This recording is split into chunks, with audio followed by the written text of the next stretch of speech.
বর্ধমান থেকে টলিপাড়া, ছোট পর্দা পেরিয়ে বড় পর্দায় একেবারে মেগাস্টার দেবের নায়িকা তিনি। আর এখন পর্দা পারের নায়িকা। আপনারা জানেন শাকিব খানের প্রিন্স ঈদে মুক্তি পেয়েছে এবং আমার সঙ্গে রয়েছে তার নায়িকা জ্যোতির্ময়ী। তুমি মানুষ নাকি পরি, আমি ভেবে ভেবে মরি। প্রথমত কংগ্রাচুলেশনস, থ্যাংক ইউ। এই যে জার্নিটাকে এখন ভাবলে কি মনে হয়? ভালো লাগে, খুবই ভালো লাগে, মানে এই চেয়েছিলাম আমি। তো আস্তে আস্তে আস্তে আস্তে এগোচ্ছি, দেখা যাক বাকিটা। একদমই। এবং ঈদের ছবি, শাকিব খানের ছবি একটা আলাদা উন্মাদনা থাকে। তো এখনো পর্যন্ত তোমার কাছে কি কি রিয়াকশন এলো? ভীষণ ভালো রিয়াকশন এসছে, আমরা দেখতে পাচ্ছি সোশ্যাল মিডিয়ার মাধ্যমে যতটুকু দেখা সম্ভব হচ্ছে। এখনো বাংলাদেশ যেয়ে উঠতে পারিনি আমি, আশা রাখছি যাব, যদি আমাদের প্রোডাকশন আমাদের নিয়ে যায় তো তো যাওয়ার ইচ্ছা আছে এবং সামনে থেকে ওনাদের রিয়াকশন দেখার অনেক বেশি ইচ্ছা আছে। ভালো পজিটিভ প্রচুর রিভিউ পেয়েছি এবং আমাদের গানটা, যে গানটা রিলিজ হয়েছে সেই গানটাতে অনেক অনেক অনেক বেশি ভালোবাসা পেয়েছি দর্শকের থেকে আমি। তুমি মানুষ নাকি পরি, আমি ভেবে ভেবে মরি। শাকিব খানের পরি হয়ে কেমন লাগলো বলো? না, গানটা নিয়ে আমরা খুবই এক্সাইটেড ছিলাম নিজেরাও, যে দর্শকের কাছ থেকে কিরকম ভালোবাসা বা যেটাই হোক না কেন, বাট যখনই গানটা রিলিজ করেছে তারপর থেকে দর্শক এত বেশি ভালোবাসা দিয়েছে, বাংলাদেশের দর্শক বিশেষ করে, যে আমার প্রথম কাজ বাংলাদেশে, তো খুব খুব ভালো লেগেছে এবং আমি ভীষণ থ্যাঙ্কফুল সবার কাছে যে এতটা ভালোবাসা দেওয়ার জন্য। আমি যেটা তোমাকে বললাম যে শাকিব খানের ছবি মানে ওপার বাংলায় একটা বিরাট উন্মাদনা, এবং যে লেভেলের ওনার ফ্যান বেস রয়েছে সেইটা মানে ভীষণ বিরল বলা যায়। অনেক ক্ষেত্রে আমরা দেখি না যে এতদিন ধরে এইরকম ফ্যান বেস ধরে রাখা। যখন তুমি কাজ করছো, শাকিব কলকাতায় এসেছিল, তখন মানে সেই সময়টা একটু বলো যে তোমার বাংলাদেশটা যাওয়া হয়নি কিন্তু শাকিব খান কলকাতায় আসে। হ্যাঁ, শাকিব খান যখন কলকাতায় এসেছিল আমাদের বেশ কিছু আউটডোর শুটিং ছিল। ধরো কোনো মলে বা রেস্টুরেন্টে কিছু একটু চাপ, ওকে নিয়ে বাইরে শুটিং করাটা একটু চাপ হয়ে যায়, অনেক অডিয়েন্স বা ভালোবেসে আসে দর্শক ওর কাছে। তো বেশ মজা লাগে, খুব মজা লাগে যখন ও সেদিন বলছিল যে এটাই তো চেয়েছিলাম, এই ভালোবাসাটাই দর্শকের কাছ থেকে, ছোট থেকেও আমি এটা চেয়ে এসেছি। তো ভালো লাগে, খুবই মজা করেছি আমরা। কি মানে রিয়াকশনের সম্মুখীন হয়েছে একটু বলো? যখন ওপেন রাস্তায় শুট হয় তখন আমরা দেখি একদম দর্শকের লাইভ রিয়াকশনটা। হ্যাঁ, লাইভ রিয়াকশন বলতে কি, অনেক সময় কি ওনারা শুটিং দেখছেন, এবারে ফ্রেমে চলে আসছে কেউ কেউ ধরো এদিক দিয়ে ঢুকে পড়ছে, ওদিক দিয়ে ঢুকে পড়ছে, এবারে মানে কতবার গিয়ে মানা করা যায়, তারাও তো ভালোবেসে এসছে, দেখছে। এবং আমরা পাবলিক প্লেসে গিয়ে শুটিং করছি, সেটা আমাদের ওনাদের রাস্তা আটকানোর আমাদের কোনো অধিকার নেই, তারা ওখানে হাঁটাচলা করবেই, বাট তাও যতটা রিকোয়েস্ট করে আর কি, একটু একটু একটু সরে যান, একটু সরে যান, এভাবে করা যায়। বাট খুব মজা, মানে কি বলতো, আলাদা করে কোনো এরকম ঘটনা প্রচুর ঘটে, তো বেশ বেশ মজা হয়েছে, খুবই মজা করে করেছি। তুমি শ্রীলঙ্কায় শুট করেছো। হ্যাঁ হ্যাঁ হ্যাঁ। একটু শুটিং এর গল্পটা বলো, যে যখন প্রথমবার শাকিব খানের সঙ্গে শট দিচ্ছ এবং সেক্ষেত্রে কতটা নার্ভাস ছিলে তুমি ব্যক্তিগতভাবে? নার্ভাস ছিলাম বলতে, আমার প্রথম শাকিব খানের সঙ্গে দেখা হয় শ্রীলঙ্কাতে। তার আগে ওনার সঙ্গে আমার কোনো আলাপ বা কোনো কিছু ছিল না। অ্যাকচুয়ালি আমরা আবারও বলছি, প্রজাপতি 2-তে যেটা হয়েছিল লন্ডন যাওয়ার সময়, একটা টিম গেলে না খুব মজা হয়। মানে একজন দুজন ঘুরতে যাওয়া, মানে আমরা তো কাজেই গেছিলাম, ঘুরতে না, বাট তাও সবাই মিলে একসাথে যাওয়ার মধ্যে একটা আলাদা। আর তার মধ্যে ইন্ডিয়ার টিম ছিল আমাদের, সবাই প্রায় অনেককেই আমি চিনি তাদের মধ্যে, তো খুব মজা করে গেছিলাম। এবং প্রথম ওনার সঙ্গে আমার শটেই দেখা হয় এবং খুব খুব ভালো মানুষ, খুব। আমি ওনাকে নিয়ে অনেক কথা শুনেছিলাম যে উনি ভীষণ রাগী, মানে খুব কম কথা বলেন, তারপর নানা রকম কথা, যে বাবা বেশি কিছু বলিস না, এই না সেই না, নানা রকম। বিশ্বাস করো, প্রথম শট দেওয়ার পরে এগুলো আমার কিচ্ছু মনে হয়নি, যে সত্যি খুব ভালো মানুষ এবং খুব শান্ত স্বভাবের মানুষ। প্রথম ইন্টারাকশনটা কি ছিল? কেমন আছো? হ্যাঁ, ওদিক থেকে কেমন আছো, আমি কেমন ভালো আছি, এটাই। তারপরে তো আস্তে আস্তে কাজ করতে করতে, মানে সেটা তো শুটিং এর আগে কোনোদিন দেখা হয় না। না, শুটিং এর কি করে সম্ভব, উনি তো দেখেন বাংলাদেশে, আমি তো ইন্ডিয়া। সব প্রজেক্টের ব্যাপারে না, তখন তার আগে কখনো দেখা হয়নি বা কথা হয়নি তার আগে কখনো, জাস্ট আমাদের ফ্লোরেই আমাদের ফার্স্ট দেখা এবং ফার্স্ট কথা। আমি দেখছিলাম যে তোমার জন্মদিন সেলিব্রেট করা হয়েছে, তো সেটা কোথায়? সেটা রাজস্থানে অ্যাকচুয়ালি। আমি সবাইকে বলেছিলাম যে প্লিজ 14th মার্চ আমার জন্মদিন, তার আগে আমাদের রাজস্থান যাওয়ার একটা প্ল্যান হচ্ছিল। টিমকে বলছিলাম যে তোমরা হয় আমাকে 13 তারিখ নিয়ে চলে যাও, নয় আমাকে 15 তারিখ নিয়ে যাও, 14 তারিখ নিয়ে ফ্লাইটে থাকতে চাই না। কিন্তু সেই 14 তারিখে আমরা বেরোই এখান থেকে। তো বেশ মজা হয়েছে, ওখানে গেছিলাম, যাওয়ার পরে সেলিব্রেট করা হয়, এটা আমার কাছে খুবই খুবই কি বলবো, অবাক হওয়ার মতো ছিল। ওরা প্ল্যান করেছিল, গোটা টিম, বাবা যাদব স্যার ছিলেন, তারপর ওনার ওয়াইফ ছিলেন, তারপর আমাদের পুরো টিম ছিলেন। তো খুব ভালো লেগেছে আমার। আচ্ছা, এই পরি গানটাতে তুমি নিশ্চয়ই দেখেছো যে প্রচুর কমেন্ট এসছে এবং একটা নতুন জুটি তাদেরকে ভালোবাসা দিচ্ছে। তোমার কাছে এখনো বেস্ট কি মনে হয়? এবং গানটার শুটিং এ শাকিব খানের সঙ্গে রোম্যান্স, তোমার অভিজ্ঞতা কেমন ছিল? খুব ভালো অভিজ্ঞতা। অ্যাকচুয়ালি ওনার সঙ্গে কাজ করতে গিয়ে আমি খুব ফ্রি হয়েছিলাম। কখনোই ওই বললাম, আমার আগেও হয়েছিল এই ঘটনাটা, দেবদার সঙ্গে কাজ করতে গিয়েও আমরা খুবই গল্প করেছি, খুবই মজা করেছি, কারণ স্ক্রিনে না সেটা বোঝা যায় না হলে। আমি যদি ওনার সঙ্গে অফ স্ক্রিন না কথা বলি তাহলে একটা ভয় কাজ করবে। আমার সঙ্গে ওনার সঙ্গে বেশ ভালো অন স্ক্রিনও, মানে অফ স্ক্রিনও খুব ভালো সম্পর্ক, এবং অন স্ক্রিনও আমরা চেষ্টা করেছি আমাদের মতো করে দর্শককে ভালো লাগানোর। এবং তার মধ্যে বাবা যাদব স্যার তো আছেনই, উনিও অনেক হেল্প করেছেন আমাকে অবভিয়াসলি। তো বেশ ভালো লেগেছে কাজ করতে। রাজস্থানে প্রচন্ড গরম ছিল, আমার পা মানে কি হয় না, ওখানে তোমার যেখানে আমরা শুটিং করেছি দেখবে ওই জায়গাটা অনেকটা খুব ঠিকঠাক না, মানে একদম প্লেন না, অনেক এরকম আছে। তো আমি নিয়ে গেছিলাম হিল, তো হিল তো সেখানে তোমার আমি জুতোটাতে ব্যালেন্স করতে পারছিলাম না, পাটা এরকম হয়ে যাচ্ছে আমার। তো সেক্ষেত্রে আমাকে খালি পায়ে শুটিংটা করতে হয়, কারণ কিছু স্টেপস ছিল, কিছু ঘোরা ছিল, আবার শাড়ি পরেছি, শাড়ির মধ্যে তো আমার পা ফা জড়িয়ে গিয়ে অবস্থা, যাই হোক। তো খালি পায়ে করতে হচ্ছে, আর ফ্লোর ভীষণ গরম ওখানে। তারপর রাতে এসে বাড়িতে দেখলাম পায়ের তলাগুলো না পুরো লাল হয়ে গেছে আমার।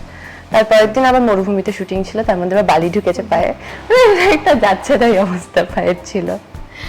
যখন এই যে গানের শুটিং হচ্ছে বা নানান তোমাদের প্রিন্সের নানান ছবি ট্রেলারও আমি দেখছিলাম যে নানান মুহূর্ত রয়েছে, এবং সবকিছু মিলিয়ে রোমান্টিক সিনের ক্ষেত্রে অনেক সময় একটু নার্ভাস হয়ে যাও যে যেহেতু সামনে শাকিব খান রয়েছে, বা তোমার প্রথম, সে অর্থে যদি আমি বলি যে দ্বিতীয় নায়ক বলতে, এবং শাকিব খান সম্পর্কে একটা সবার ধারণা রয়েছে যে উনি কেমন, ওনার ফ্যান বেস, এতগুলো হিট রয়েছে, তোমাকে কতটা কোঅপারেট করেছে এই রোমান্টিক সিনগুলোতে? দেখো, উনি শুধুমাত্র রোমান্টিক বলে না, আমাদের সিনেমাটাতে আমার চরিত্রের অনেকগুলো শেডস আছে। কখনো মেয়েটা খুব, মানে অ্যাকচুয়ালি চরিত্রটা ওখানে খুবই জলি একটা মেয়ে, সারাক্ষণ বকবক করে, খুব আমি যেমন অ্যাকচুয়ালি সারাক্ষণ হাত পা ছুটে কথা বলে, বসে একভাবে শান্তভাবে কথা বলতে পারে না, আবার ওই মেয়েটাই আবার পরে চেঞ্জ হচ্ছে। তো অনেক রকম আমরা সিন করেছি একসাথে, রোমান্টিক ছাড়াও। তো প্রত্যেকটা সিনে আমি ওনার কাছ থেকে যে সাপোর্টটা পেয়েছি এবং গোটা টিমের কাছ থেকে যে সাপোর্টটা পেয়েছি, সেটা না পেলে হয়তো প্রিন্সটাকে আমি এইভাবে করে উঠতে পারতাম না। আমি আমার 100% দিয়ে চেষ্টা করেছি, আমি তো ভীষণ সাপোর্ট করেছি প্রত্যেকটা সিনে। আমরা চলো সিনটাকে না এটা এইভাবে আমরা করি, এটা মানে একটা সিন পাওয়ার পর যদি আমি আলোচনা না করি আমরা কিভাবে করব, তো সেই সিনটা আসবে না ফ্রেমে ঠিক করে। তো সেই আলোচনাটা যতটুকু করা দরকার হয় সেই ততটুকু আমার কো স্টার হিসেবে তুমি আমাকে যথেষ্ট সাহায্য করেছেন। আচ্ছা, ফ্লোরে দেবদা আর ফ্লোরে শাকিব খান দুজন কতটা আলাদা? আলাদা, দেখো আমি ওনাদের পার্থক্য বা আলাদা করার মতো কেউই না, আমার সেই যোগ্যতাটাও নেই, আমার সেই সাহসটাও নেই। বাট আমি এটা বলতে পারি, দেবদা ভীষণই মজার, শাকিব খানও ভীষণই মজার, কিন্তু উনি না সব সময় মজা করেন এমন না, কিছু সময় আছে বেশি কথা বলতে হবে না, বাট একটু কিছু কথা তোমার বলবে, তোমার হাসি থামবে না, মানে অল্প কথার মধ্যে এমন হাসাতে পারেন। এবং আমি দেখেছি ফ্লোরে ওনাকেও খুব মজা করে কাজ করতে দেখেছি, দুজনেই আমার কাছে খুবই প্রিয় দুজন মানুষ। আচ্ছা, যখন শাকিব খানের ছবির বিপরীতে তুমি নায়িকা হচ্ছ এবং সেই অফারটা যখন তোমার কাছে আসে, আমি জানি তোমার প্রজাপতির 2 এর একটা শিডিউল চলছিল এবং তারপরেই তোমার প্রিন্সের শুটিং, তো কিভাবে এসেছিল অফারটা? অফারটা এসেছিল তখন আমার প্রজাপতি 2 রিলিজ হয়নি, তখন হবে করছে রিলিজ। তো তারই মাঝে প্রোডাকশন হাউস থেকে আমার কাছে ফোন আসে যে এরকম বাংলাদেশে শাকিব খানের সঙ্গে একটা কাজের কথা। আমি বললাম দেখো এই মুহূর্তে তো আমার এটা সামনে রিলিজ আছে, বলে আমাদের প্ল্যানিং চলছে, আশা করি কোনো ক্ল্যাশ হবে না ওখানে। তো সেটা আমি আমার টিমকে জানাই, প্রজাপতি 2 এর টিমকে, ওরা আমাকে ভীষণ সাপোর্ট করেছিল এই কাজটার ক্ষেত্রে। তারপরে আস্তে আস্তে রিলিজ হয় ছবিটা, তারপরে আর বেশি সময় পাইনি, যেহেতু আমাদের কাছে একটা ভিসা প্রবলেম চলছিল, একটা পারমিশন প্রবলেম চলছিল, সেই মুহূর্তে দাঁড়িয়ে খুব একটা বেশি সময় পাইনি। তারপরে আমাদের শুটিং স্টার্ট হয় এভাবে আর কি। বাংলাদেশে গিয়ে শুটিং না করতে পারাটা কি একটু আফসোস? আমি বাংলাদেশ সম্বন্ধে আমার খুব বেশি আইডিয়া আছে এমন না। আমি পিয়ানদির কাছে অনেক কথা শুনেছি। পিয়ানদি আমাদের ছবিতে আছে, তো পিয়ানদির সঙ্গে আমার খুবই ভালো সম্পর্ক। ওর কাছে ও একবার গেছিল বাংলাদেশ, একবার না দুবার। অনেক কথা শুনেছি এবং আমি শাকিব খানের থেকেও শুনেছি এবং ওনাদের যারা আমাদের বাংলাদেশের প্রত্যেকটা টিমের কাছ থেকে শুনেছি যে কাচ্চি বিরিয়ানি খেতে চাই আমি বাংলাদেশে গিয়ে। তো ওনাদের আতিথেয়তা থেকে শুরু করে সমস্ত কিছুই ওইটা আমি নিজের চোখের সামনে থেকে দেখতে শাকিব চাই। খান কি গল্প শোনালো বাংলাদেশে? সব রকম গল্পই, মানে কেউ আলাদা করে দেখো ওইভাবে তো বলা যায় না কি গল্প শুনিয়েছে। কথার ফ্লোতে যেই আসে আর কি, যে এটা কি এটা সেটা কি, এবং ওনার কাছ থেকে আমি অনেক কিছু শিখেছি কাজের ক্ষেত্রে বলতে পারো। তাও একটু বলো যে তুমি কি ইমপ্রুভ করলে এই কাজটা করতে গিয়ে? ইমপ্রুভ করতে পেরেছি কিনা জানি না, বাট আমি আমার 100% দিয়ে চেষ্টা করেছি। সাপোর্ট পেয়েছি সবার, প্রচন্ড সাপোর্ট পেয়েছি।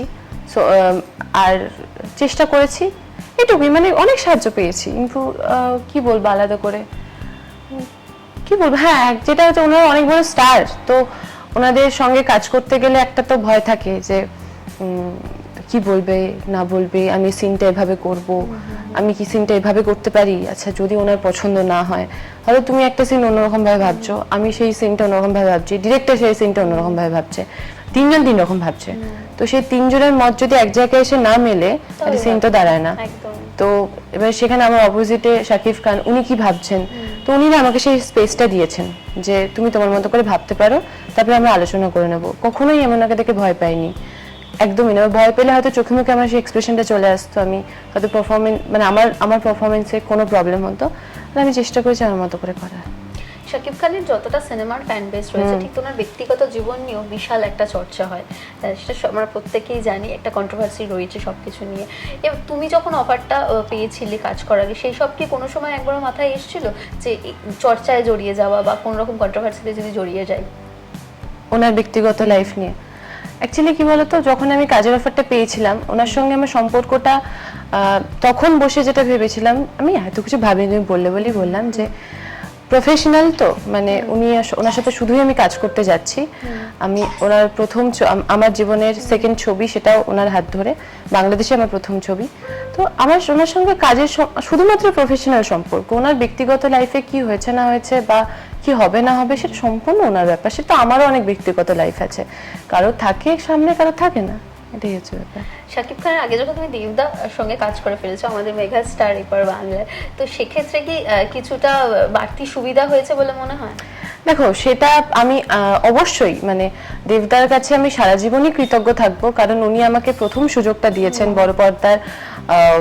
বড় পর্দার যে ফিলিংসটা, সেটা কি মানে নিজেকে বড় পর্দায় দেখার যে একটা আলাদা অনুভূতি আমাদের প্রত্যেকটা আর্টিস্টের থাকে, ইচ্ছা থাকে, সেটা আমি দেবদার কাছ থেকে পেয়েছি এবং প্রথম সুযোগ দিয়েছে আমাকে জীবনে।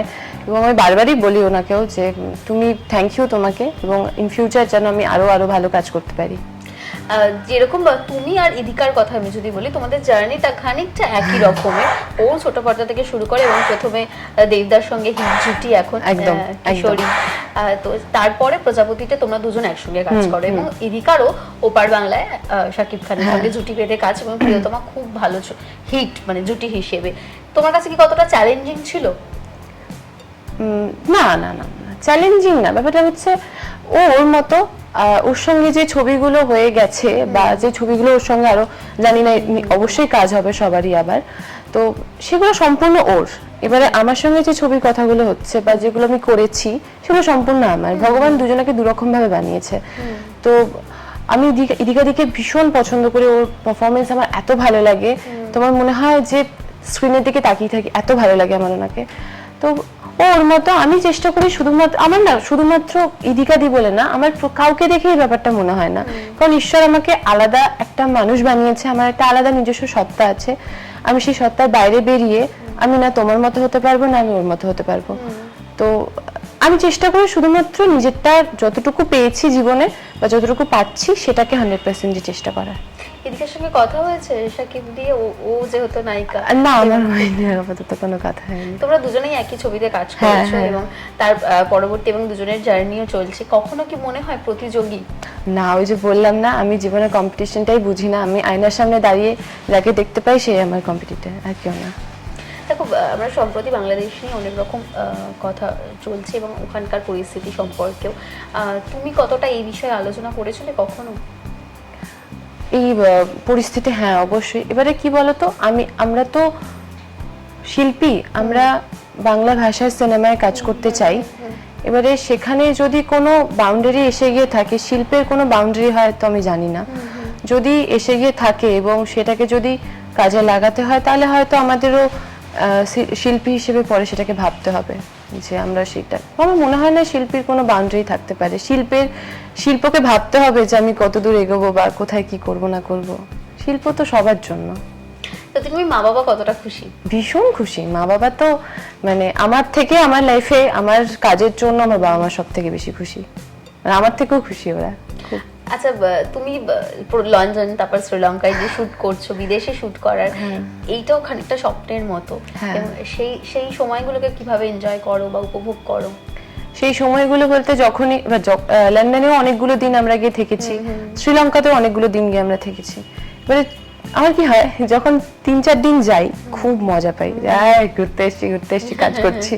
যখন 4-5 দিন পেরিয়ে যায় না, মা বাবা আমার এরকম মানে কখন বাড়ি যাব, কখন এ করবো, ভাত খাবো বাড়িতে গিয়ে। কারণ ওখানে খাবার কি হয় না, মায়ের হাতের ভাত। আমি সেদিনই কাকে বলছিলাম এই কথাটা, যে যখন আমি লন্ডন থেকে ফিরেছি 15 দিনের মতো আমাদের একটা ইয়ে ছিল, ওখানে মায়ের হাতের ভাতটা আমি এত বেশি মিস করেছি। আমি এয়ারপোর্টে যখন লন্ডন এয়ারপোর্টে কলকাতা এয়ারপোর্টে নেমে জাস্ট মাকে ফার্স্ট ফোন করে বলেছিলাম তুমি ফ্যানে ভাতে আলু ভাতে বানাও, আমি বাড়িতে গিয়ে গরম গরম ফ্যানে ভাতে আলু ভাতে খাবো।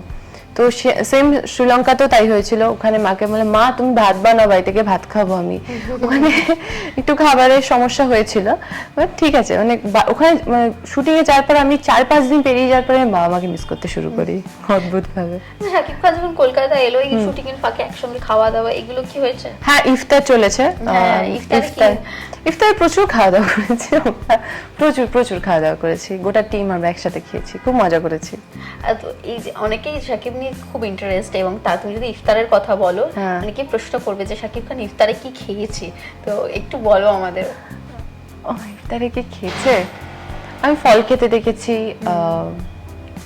আমি কিছু চিকেনের কিছু খেতে দেখেছি, না হেলদি খাবার খেতে দেখেছি, হেলদি খাবার। এমনি কলকাতার কোনো খাবার একসঙ্গে টেস্ট করেছে, বা আমরা কলকাতায় যখন বাইরে থেকে কেউ কলকাতায় এলে আমরা বলি না যে কলকাতার কোনো খাবার টেস্ট করে রাখো? কলকাতার খাবার আমার মনে হয় যতটুকু গল্প করে আমি বুঝতে পেরেছি উনি বাঙালি খাবার খুব বেশি পছন্দ করেন, কলকাতার বাঙালি খাবার। তো খেয়েছি কিনা আমি বলতে পারবো না, কিন্তু খুব বেশি পছন্দ করেন।